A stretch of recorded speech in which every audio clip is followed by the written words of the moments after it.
Hello, my name is Michelle Kaifan-Liam. For this presentation, I will be going over Chapter 14, Communication, Meaningful Work, and Personal Identity from the textbook Organizational Communication, A Critical Introduction, 2nd edition by authors Mumby and Kuhn. This presentation will be centered around the theme and concept of what do you want to be when you grow up?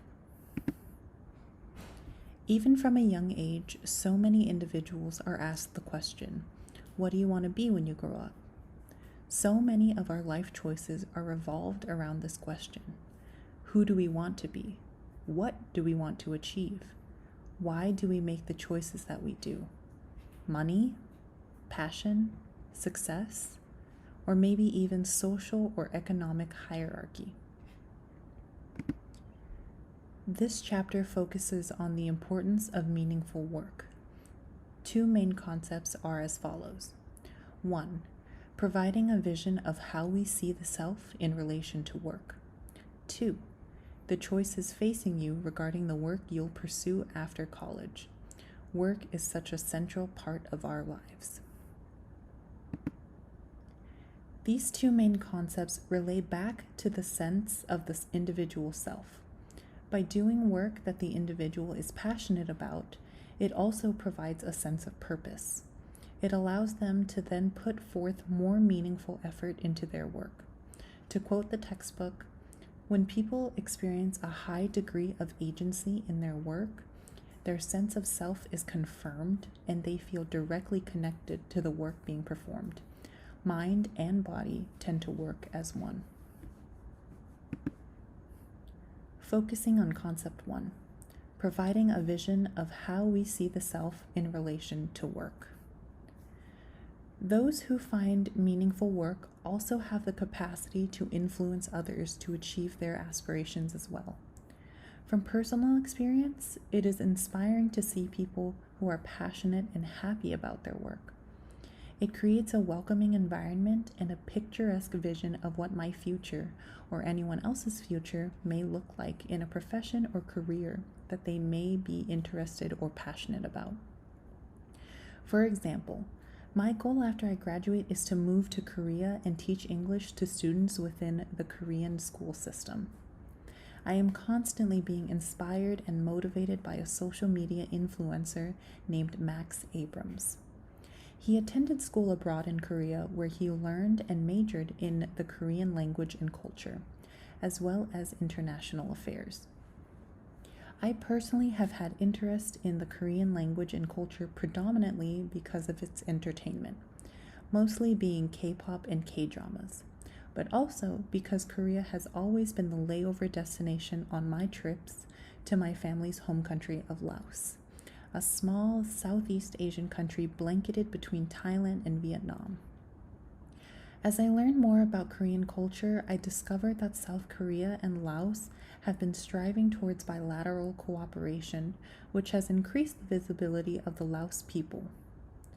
This has created a close connection to South Korea that I believe would aid in my purpose and motivation in my career.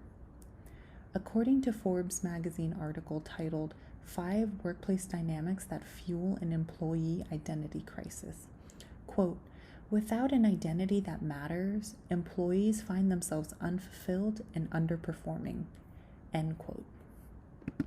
Concept 2, the choices facing you regarding the work you'll pursue after college. Work is such a central part of our lives.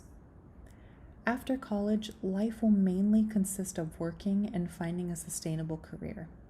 To quote the textbook, quote, a good job requires a field of action where you can put your best capacities to work and see effect in the world, end quote. The best real-life application that I can think of, both the second concept and the previous quote, is my friend's aunt. She was born and raised in the Philippines and witnessed firsthand the struggles of children living in poverty. Through her experiences, she knew that she had to do something to make a difference in her community, which led her to apply for a position at UNICEF, where she now resides as the head accountant of the Philippines division. Her story is an excellent tale of social entrepreneurship, in which she strayed from the traditional corporate path of being a typical accountant, but instead used her resources and knowledge towards a nonprofit organization to help the people who needed it the most. She is very happy with her position and UNICEF and goes to work every day knowing that her work has purpose and meaning. And finally, liquid or light modernity.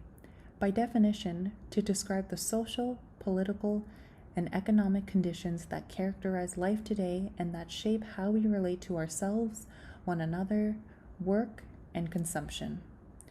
I find that these notions work well with today's society and work environment. In today's conditions, it seems as though people are really trying to do what they call now as chasing the bag, meaning people are expending all efforts in the attempt to make money.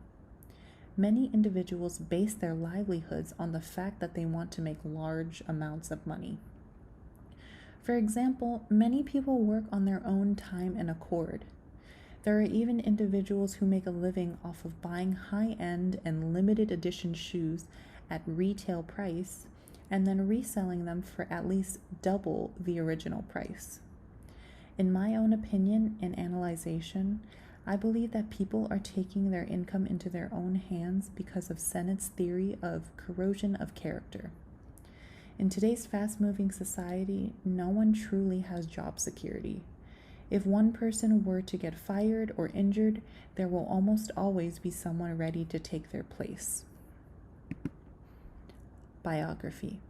Citations utilized in this presentation are Organizational Communication, A Critical Introduction, A Critical Introduction by Dennis K. Mumby and Timothy R. Kuhn, Forbes magazine article, 5 Workplace Dynamics That Fuel an Employee's Identity Crisis by Glenn Lopez, and Personal Anecdotes.